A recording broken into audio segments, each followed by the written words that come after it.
செல்லுகிறார். பார்த்தால் இருக்க இருக்க இன்னும் கஷ்டத்தை கொடுக்கிறார்.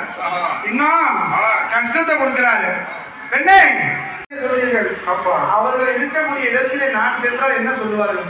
வயதான கணவரை விட்டுட்டு எங்க போய் உன்னுடைய மனசஞ்சனம் வந்து விட்டது பார்த்தாயா? உன்னுடைய மனசஞ்சனம் வந்து விட்டா, அதனால இப்பொழுதே போ.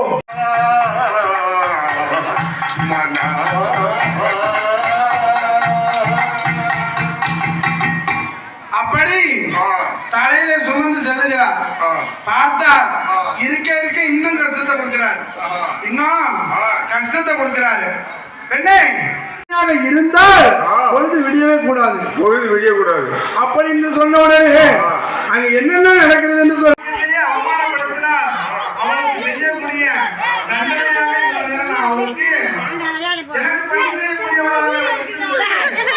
அவனுக்கு அந்த அம்மாவை பார்த்துட்டே நிக்கிறான். வில்ல ஏறானா அந்த அம்மாவை பார்த்து கையோட தண்ணியில கைய விடுறான்.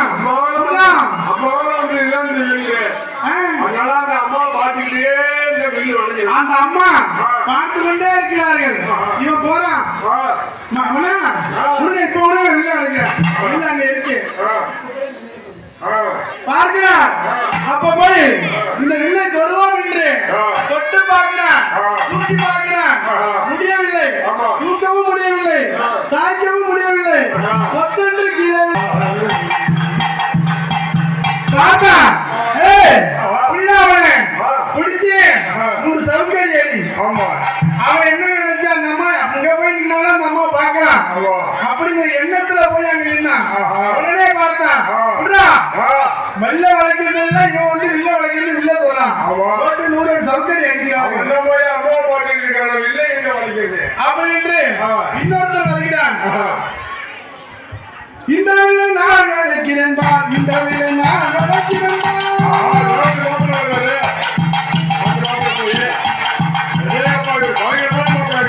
நான் வளைக்கிறேன் பா, இந்த வில்லை நான் வளைக்கிறேன் பா,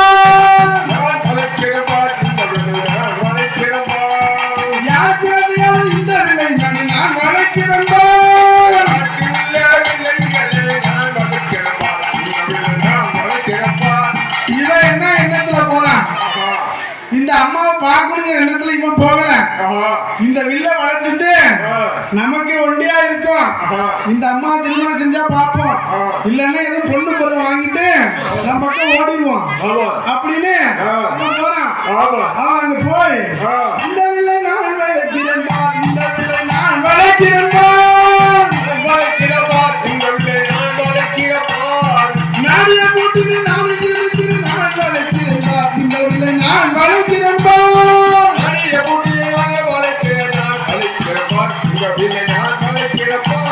அப்படி போறான். கிட்டக்க போகும்போது இந்த அம்மாவை பார்த்தானே. ஐயா எனக்கு பொண்ணு வேணா, ஒண்ணு வேணாம், இந்த பொண்ணு இருந்தா போதும் ஐயா எனக்குன்னு மனசுல இந்த அம்மா அந்த அழகுல இருந்ததை பார்த்தாவே. பார்த்த உடனே பக்கத்துல உள்ளவன் இவன் அம்மா எடுப்பான்னு பாக்குறான். நேரா அந்த அம்மா கிட்ட போறாயா, நேரா வில்ல வளைக்கல இவன். அந்த அம்மாவை பார்த்தோன்னே அந்த அம்மா கூட்டு பார்த்து பாக்குறான். வில்ல வளர்த்தாலும் திரும்பணும் பாக்குறான். சுவாமி வில்ல வளர்த்துட்டேன், நானு வில்ல வளர்த்துட்டேன், பொண்ணை கொடுங்க நான் அழைச்சிட்டு போறேன். பொண்ணு இவனை பாரு, அவனாச்சு வந்தா நின்னா இந்த அம்மாவை பார்த்தா தண்ணியில கைய வச்சான். இவனப்பா வந்து நின்னா பொண்ணு நகை எதுவும் வேணாம், பொண்ணை மட்டும் கொடுக்க நான் அழைச்சிட்டு போறான். அவனை புறா பிடிச்சி அவன் 100 தவுக்கடி அடிச்சா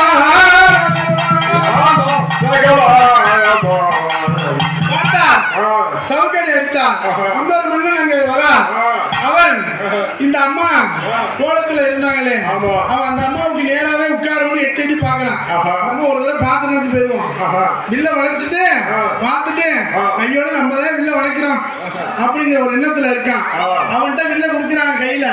அவன் தூக்க முடியல, தூக்க முடியாம வளைக்கிறான். கீழே உள்ள முனைய மட்டும் தூக்கி நிமித்துறங்கிற பேர்ல பொத்தன்று அங்கே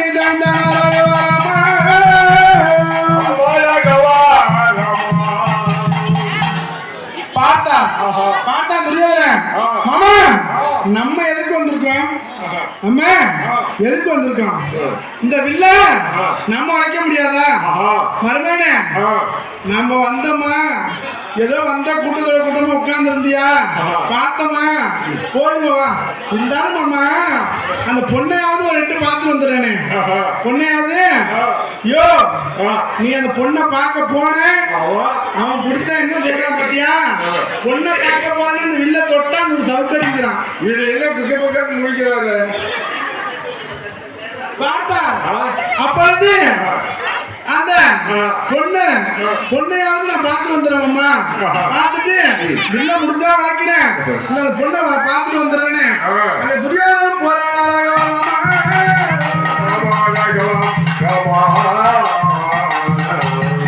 போனால அவனுக்காக காத்து கொண்டிருக்கிறார் பானுமதி தேவி.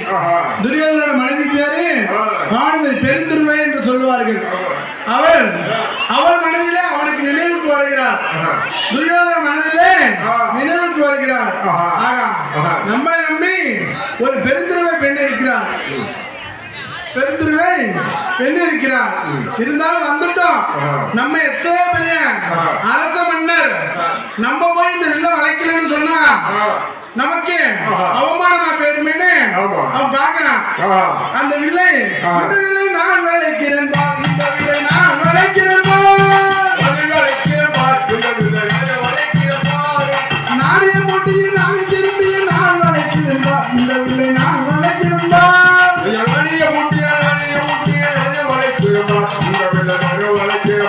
பார்த்தான் சகுனி. மறுபடி வில்லு வளைக்கிறேன்னு போறேன், உன்னை நம்பி பெருந்துருவா இருக்கா. வில்ல வளைக்கிறேன்னு போறேன், நீ இத்தனை பெரிய அரசருக்கு மன்னன், நீ வில்ல தொட்ட வளைச்ச வெற்றியோட வந்தா உனக்கு நல்ல மரியாதை. போய் தொட்ட நீ சவுக்கடி வாங்கின அப்படின்னு சொன்னா உன்னை எவனையா மதிப்பான்? எவன் மதிப்பான்? இவ்வளவு பெரிய அரச மன்னர் வந்தா, துரியோதனன் வந்தா, வில்ல தொட்டா, மானத்தை தொட்டா, வெற்றியை பெற்றா, மனம்தான் அப்படின்னு சொன்னா பெருமை. வில்ல தொட்டா சவுக்கடி வாங்கினா அப்படி சொன்னா அதுவா பெருமை? ஆமா, சவுக்கடியா?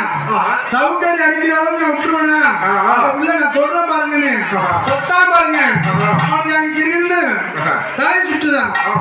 ஏனென்றால் அந்த வில்லு வேற யாரும் அவன் போய் தொடக்கூடாத வில்லு அந்த வில்லு. ஏன்னா அந்த அம்பாளுக்கு நிகரானவன் இவன் இல்ல. அப்படி என்று அங்கிருந்து ஓடி வருகிறாங்க.